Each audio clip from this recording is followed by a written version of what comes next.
જય શ્રી કૃષ્ણ મિત્રો, સ્વાગત છે તમારું અમારી ચેનલ શ્રેષ્ઠ વાતોમાં. આવી ગયા છે તમારા માટે એક નવો જ વિડિયો લઈને. વિડિયો ગમે તો લાઈક કરજો, શેર કરજો અને નવા હોય તો મારી ચેનલને સબસ્ક્રાઇબ કરજો. તો વિડિયોને શરૂ કરીએ. જરા પણ મોડું કર્યા વિના. તે કડવું છે પરંતુ સાચું છે. એક જે માણસને સાચું બોલવાની બીમારી હોય તે ક્યાંય એડજસ્ટ થઈ શકતો નથી, ન તો સમાજમાં, ન પરિવારમાં, ન ઓફિસમાં, ન સગા સંબંધીઓમાં. વાત કડવી છે પણ સાચી છે. બે એકવાર તમે કોઈ વ્યક્તિ પરથી વિશ્વાસ ગુમાવી દો, પછી તે ઝેર ખાય કે કસમ ખાય તેનાથી કોઈ ફરક પડતો નથી. તે કડવું છે પણ સાચું છે. ત્રણ વાત કડવી છે પણ સાચી છે.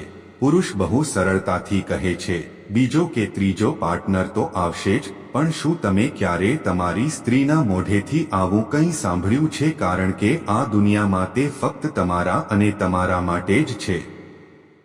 તે પરિણીત સ્ત્રી તરીકે જીવવા માંગે છે. 4 પૈસો એ સાબુ છે જે આજના જમાનામાં દરેક પ્રકારના ડાઘ સાફ કરે છે. 5 આ વાત કડવી છે પણ સાચી છે.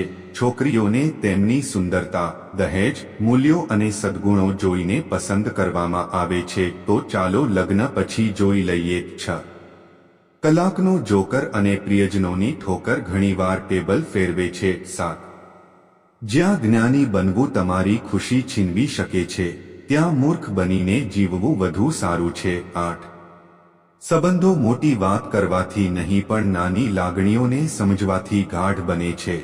અરીસાની કિંમત ભલે હીરા કરતાં ઓછી હોય, પણ હીરાના દાગીના પહેર્યા પછી દરેક વ્યક્તિ અરીસો શોધે છે. 9 જીવન વૃક્ષોની જેમ પસાર થાય છે. લોકો ફળો તોડીને ખાય છે અને પથ્થરો પણ ફેંકે છે. 10 શુગરના ડરથી લોકો બીપીના નામે મીઠું ખાવાનું છોડી દે છે અને મીઠાઈઓ ખાવાનું બંધ કરે છે, પરંતુ કોઈ વ્યક્તિ ભગવાનના ડરથી અપમાનિત કરવાનું અને કોઈના અધિકારો છીનવી લેવાનું બંધ કરશો નહીં. 11 શ્રી કૃષ્ણ કહે છે કે જેઓ એકબીજાને મળવાનું નક્કી કરે છે, ભગવાન તેમને કોઈને કોઈ સ્વરૂપે મળે છે. 12 જ્યાં સુધી આપણને કોઈ વસ્તુ વિશે સંપૂર્ણ માહિતી ન મળે ત્યાં સુધી આપણે મૌન રહેવું જોઈએ, કારણ કે અધૂરું સત્ય અસત્ય કરતાં વધુ ખતરનાક છે. તે કેટલાક સંબંધો દિલના હોય કે આંખોના દરવાજા ખોલે છે, કડવા પણ સાચા હોય છે. 14 આજકાલ લોકો પૈસા જોઈને સંબંધો બાંધે છે અને ગરીબી જોઈને પાછી ફરે છે.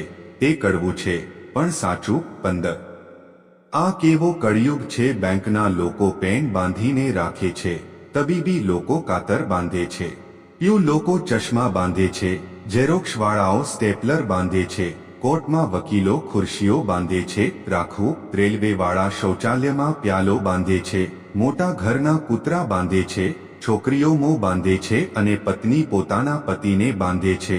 કોઈ કોઈના પર ભરોસો નથી કરતું. કેવી રીતે ભયંકર કલયુગ આવી ગયો. છોડ વાત કડવી છે પણ સાચી છે. જે ખોટા હોવા છતાં ખોટો નથી તે પુરુષ છે અને જે સાચો હોવા છતાં ખોટો છે તે સ્ત્રી છે. સતય જે લોકો કારેલા કરતાં કડવા હોય છે તેઓ મુશ્કેલીમાં મદદ કરે છે. જે લોકો સાકર કરતાં પણ મીઠા હોય છે તેઓ ઘણીવાર તેમને દગો આપે છે. 18 જીવનમાં ક્યારે કોઈને ઓછું ન આંકશો. આખી દુનિયાને ડૂબાડતો સમુદ્ર તેલના એક ટીપાને પણ ડૂબાડી શકતો નથી.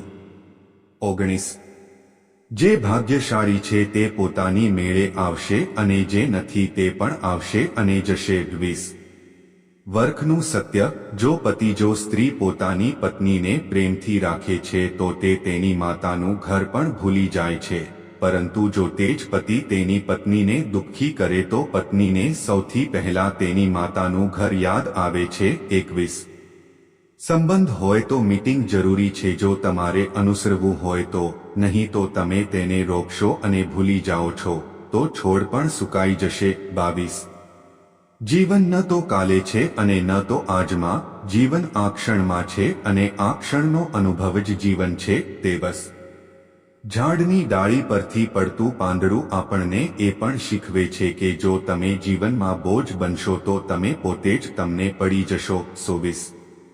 તમે ગમે તેટલા સારા હો, જો તમે ખોટી જગ્યાએ હોવ તો તમારા કિંમત ધૂળ જેવી જ હશે.